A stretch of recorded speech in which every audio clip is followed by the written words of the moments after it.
Pozdrav svima, danas za vas imamo video o načinu sadnje celera, na malo neobičan način sadnje, ali jako produktivan i učinkovit.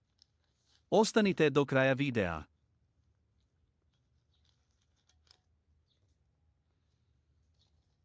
Kada ovako pripremim sjeme celera prije sijanja, moj vrt svaki put buja.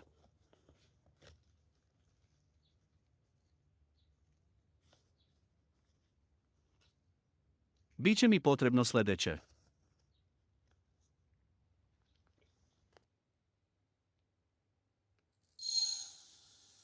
Uzet ću 100 grama riže i 1 litar vode, promiješati ću sve i ostaviti da odstoji oko 2 sata.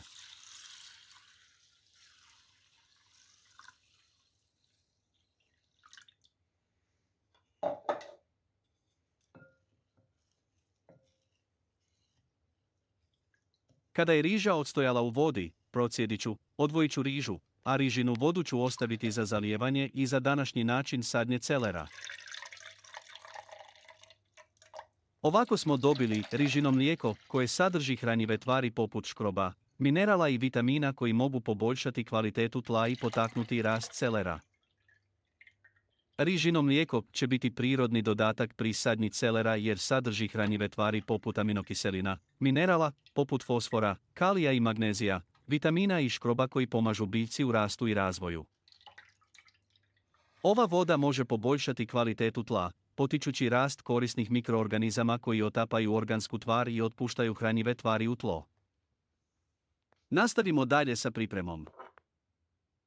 Trebat će mi sjemenke celera, posuda za led i rižino mlijeko.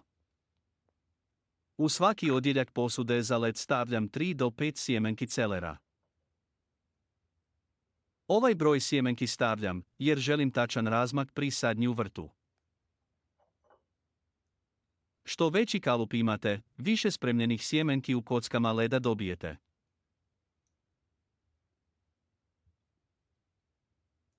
Kalup napunim rižinim mlijekom i stavim u zamrzivač da se zamrzne.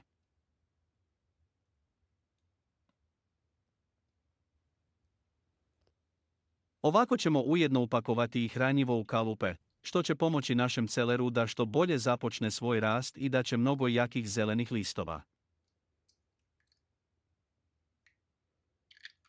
Ovako unaprijed pripremim sadnju kod kuće. Ostatak rižinog mlijeka ostavljam za zalijevanje celera.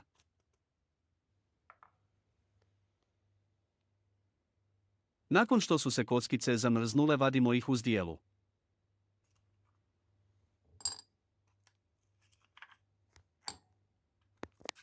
Prije sadnje napišite nam u komentaru odakle nas pratite i gledate i kako ste zadovoljni dosadašnjim videozapisima na kanalu i zapratite kanal ako to još niste uradili. Sada možemo krenuti u vrt i početi sa sadnjom našeg celera. Celer često pregusto niče jer su sjemenke sitne.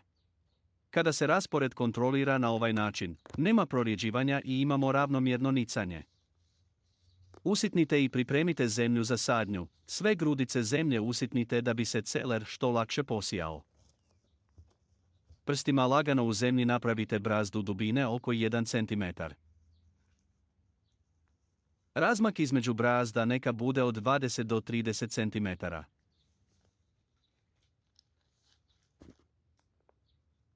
Kockice leda spuštam direktno u brazdu koju smo prethodno napravili.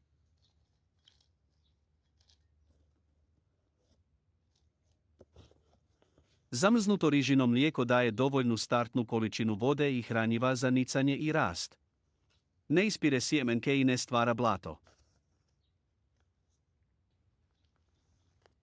Kada sve pripremimo ovako, lako je posaditi, a rezultati su odlični. Sada je spremno za zagrtanje sa tankim slojem zemlje. Zemlju ću posipati u tankom sloju. Dovoljno je samo prekriti kockice sa tankim slojem zemlje.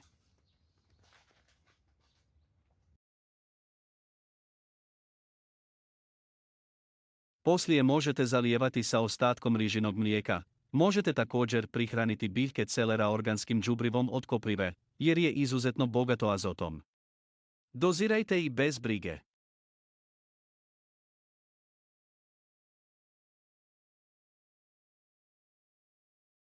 Ovako sam sadio celer ove sezone, imat ću manje posla u vrtu, a više berbe sasvim sigurno, a rezultate javim čim prije.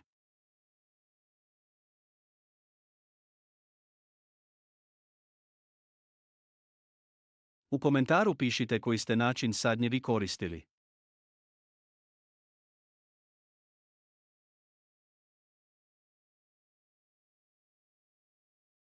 Ako vam se sviđa ovaj video ostavite komentar i like, javite na koji način ste vi posadili vaš celer. Hvala na gledanju dragi prijatelji. Ostajte zdravo.